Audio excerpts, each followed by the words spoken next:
E aí, tudo certo?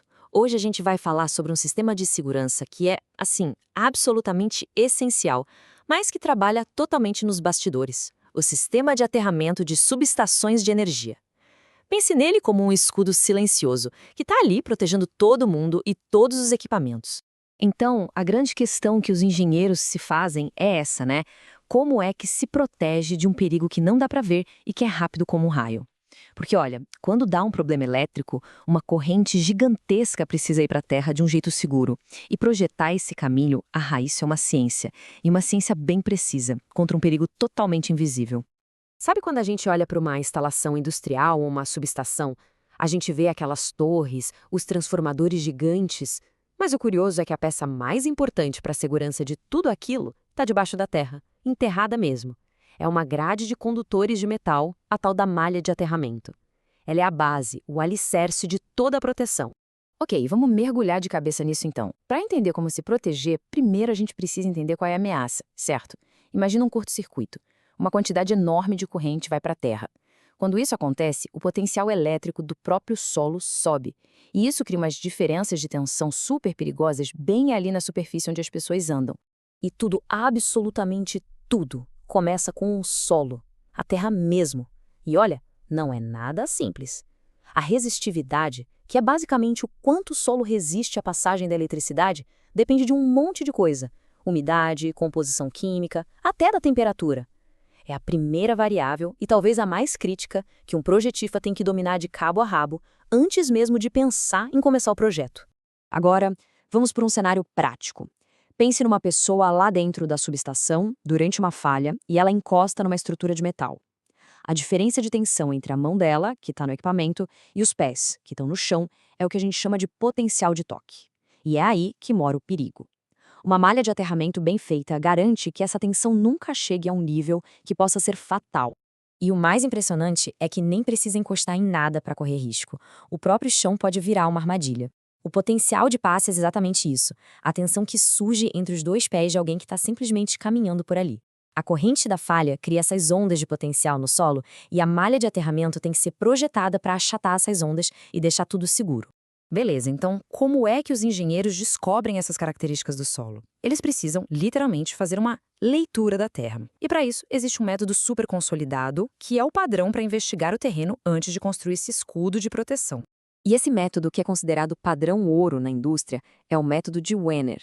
É um teste feito lá no campo, no local mesmo, que nos dá os valores de resistividade em diferentes profundidades. Com isso, dá para criar um modelo elétrico super preciso do terreno da subestação. O processo é bem metódico, olha só. Primeiro, cravam-se 4 hastes no chão, em linha reta e com a mesma distância entre elas. Daí, injeta-se uma corrente elétrica conhecida nas 2 hastes das pontas. O segredo está em medir a tensão que aparece entre as 2 hastes do meio. Com esses números em mãos e sabendo a distância entre as hastes, uma fórmula simples revela a resistividade do solo. E o legal é que, repetindo isso com espaçamentos diferentes, dá para mapear o solo em várias profundidades. É como se fizesse um raio-x elétrico do terreno. E é bem aqui que a coisa começa a ficar, interessante. E um pouco complicada também. No Brasil, quem projeta aterramento enfrenta um desafio bem particular. Existem 2 normas técnicas principais que, num ponto super importante, parecem dizer coisas diferentes. Isso cria um verdadeiro dilema de engenharia. O que a gente tem aqui são basicamente 2 filosofias de segurança batendo de frente. De um lado, a norma NBR 14039, mais inspirada nos padrões europeus. Ela usa uma curva que relaciona tensão e tempo para dizer o que é seguro. Do outro lado, tem a NBR 15751, baseada no padrão americano, que foca em calcular a corrente que o corpo humano aguenta. E qual o resultado disso? Para a mesmíssima situação, cada norma pode dar um limite de segurança diferente. E para um engenheiro, essa falta de clareza é um problemão. Então, fica a pergunta: como que um projetista faz para seguir as 2 normas e, mais importante, garantir a segurança máxima? Bom, a resposta está numa abordagem que a gente chama de harmonizada. É um passo a passo que une o que há de melhor nas 2 normas, de um jeito lógico e, principalmente, seguro. E esse fluxograma mostra exatamente esse caminho. Tudo começa lá no campo, coletando os dados e medindo o solo. Depois, vem o dimensionamento dos cabos. E aí, no passo 3, vem a decisão mais importante: usar a curva da NBR 1439, que é mais segura, para definir qual é a tensão de toque que a gente pode tolerar. A partir daí, o resto do processo é uma sequência de cálculos e verificações. Um ciclo. A gente vai refinando o projeto até que não reste dúvida. O projeto é 100% seguro. Ok, agora vamos sair um pouco da teoria e ir para a parte física da coisa. A escolha do material certo e o tamanho correto dos condutores são o que vai garantir que a malha aguente as forças gigantescas de um curto-circuito. O lance é o seguinte: o cabo da malha tem que lutar contra dois inimigos ao mesmo tempo. Primeiro, ele tem que ser forte mecanicamente para não arrebentar com as forças magnéticas do curto.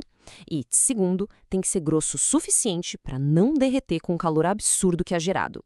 As normas dão um ponto de partida, tipo 50 milímetros quadrados para cabo de cobre, mas o cálculo final pode exigir um cabo bem mais parrudo.